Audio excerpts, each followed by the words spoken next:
Mesdames et messieurs, nous vous disons merci à l'écoute des Bridge Radio. Nous sommes Rigobert Massina et nous vous présentons la rétrospective du mardi 1er novembre au mardi 8 novembre 2023 sur la situation sécuritaire dans le Nord Kivu de la République démocratique du Congo. Plus ou moins 800 personnes venues des zones occupées par les M23 sont mortes dans différents camps des déplacés à territoire de Nyiragongo.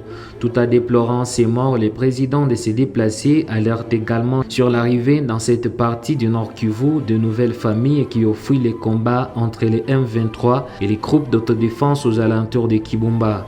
Théo Moussikura indique que les mauvaises conditions humanitaires auxquelles font face ces citoyens sont à la base de ces situations.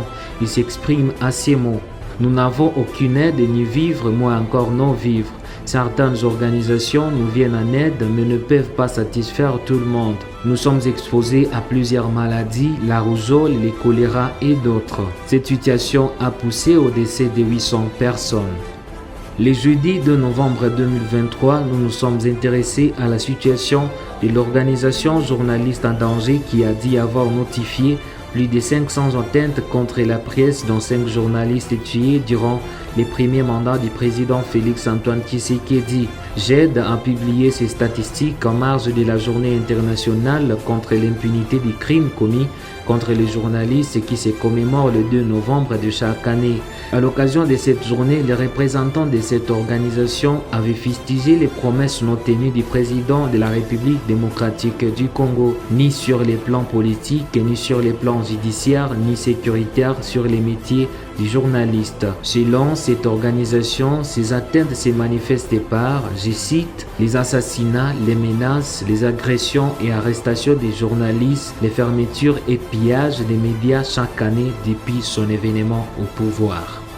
Le vendredi 3 novembre, les rapports des journalistes en danger avaient placé le Nord Kivu du haut de la liste des provinces ayant connu le plus grand nombre de crimes commis à l'endroit des journalistes. Cette intervention nous est parvenue une journée après la célébration de la journée de l'enfant de l'impunité pour des crimes commis à l'égard des journalistes. Selon ces rapports qui couvrent la période allant de novembre 2022 à novembre 2023, le Nord Kivu compte à lui seul 24 cas de violation de la liberté de presse sur 88 cas recensés sur l'étendue du territoire national suivi de l'Ituri. Cette confirmation avait été donnée par Touver Wundi, point focal des aides dans l'est de la RDC. Il a aussi par cette occasion fait savoir que les recommandations ont été adressées à différents niveaux à leur faveur et a appelé les journalistes au respect du code éthique et déontologie. Cet intervenant a aussi ajouté que la période préélectorale doit être prise au sérieux par les journalistes. Le samedi 4 novembre, nous avons appris que la vie devenait de plus en plus chère actuellement à Komanda, chef-lieu de la chefferie de Basili, située à 75 km aussi de Bunia dans les territoires d'Irumu. Pour cause, l'asphyxie de ces carrefours commerciaux entre les provinces de l'Ituri, le Chopo et le Nord Kivu par les EDF et 4 groupes armés locaux, notamment les Aïr, FPIC, Chiniatuna et les Maïmaï. C'est une mise au point de John Kihimba de la coalition associative résolue pour la défense des droits de l'homme basée à Irumu.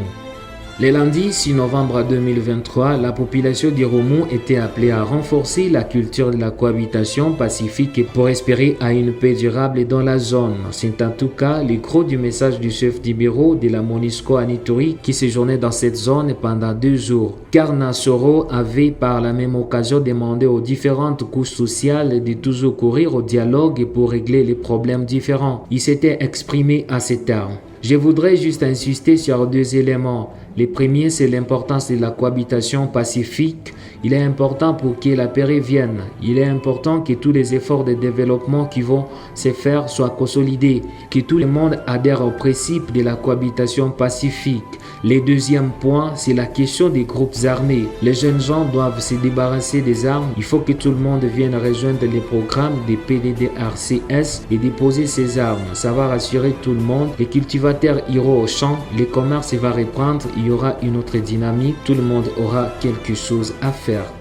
Le mardi 7 novembre, 40 ex-combattants des 150 gardés aussi de Mambango à Beni, au Nord Kivu, avaient regagné leurs communautés respectives. Cette réinsertion avait été précédée par un dialogue mené par les animateurs des PDDRCS en thème de Beni. On sait des zones de retour de ces ex-combattants qui ont achevé les processus de désarmement et de mobilisation. 40 ex-combattants ont passé plus de 5 mois au site de Mambango, à plus ou moins 8 km de la ville de Beni. Ces derniers sont venus de plusieurs groupes armés actifs dans la zone. Prenant la parole à cette occasion, Omar Kavota, chef d'antenne de PDDRCS en ville de Beni, avait rassuré que toutes les mesures avaient déjà été prises pour que ces ex-combattants gagnent leur vie. Je cite: « Nous allons organiser des petits projets, des projets d'intégration